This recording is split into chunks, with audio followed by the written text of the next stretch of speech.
izin untuk kenalkan diri dulu. Halo, ya. Halo, nama saya Raisya. Halo, nama saya Kasilas. Halo, nama saya Giva. Halo, nama saya Susan. Dan ini teman kami, Sultan. Selamat menyaksikan. Kronologi perumusan teks proklamasi. Perumusan teks proklamasi ditulis di Rumah Laksamana Tadashi Maeda yang sekarang menjadi Museum Perumusan Naskah Proklamasi. Pembahasan naskah berlangsung pada 17 Agustus 1945 dini hari. Kalian tahu nggak kenapa yang dipilih adalah rumah orang Jepang?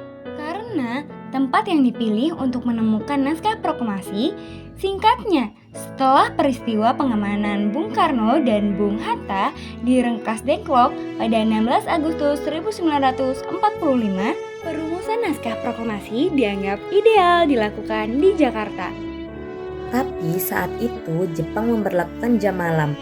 Jadi siapapun yang keluar jam malam akan ditangkap oleh tentara Jepang.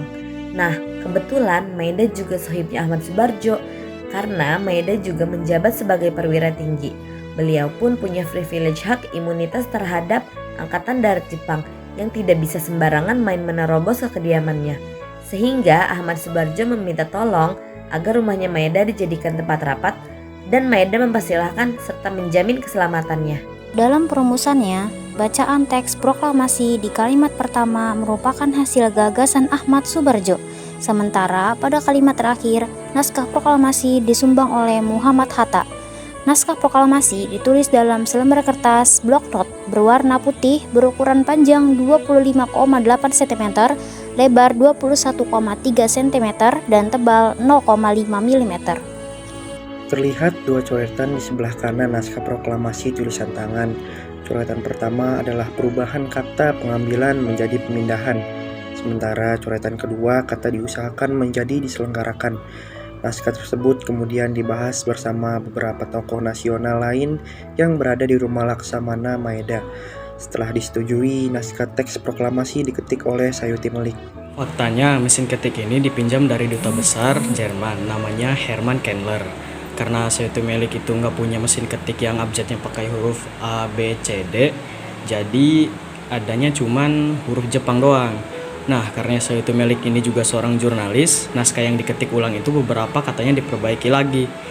Dan naskah asli yang ditulis tangan oleh Bung Karno itu sempat dibuang ke tong sampah, tapi untungnya dipungut dan disimpan lagi oleh Bahrudin Muhammad Diyah. Di ruangan inilah naskah proklamasi kemerdekaan Indonesia pertama kali disampaikan kepada para tokoh penting dan golongan muda. Setelah melalui proses diskusi dan kesepakatan, naskah tersebut akhirnya ditandatangani oleh Insinyur Soekarno dan Dr. Andes Muhammad Hatta atas nama bangsa Indonesia.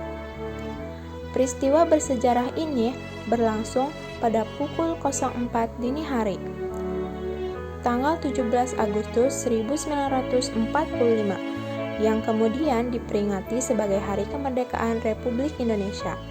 Yang menarik, naskah asli proklamasi sempat disimpan secara pribadi oleh BM Diyah selama kurang lebih 40 tahun. Hingga akhirnya pada tahun 1992 beliau menyerahkannya kepada pemerintah Indonesia sebagai bagian dari warisan sejarah bangsa.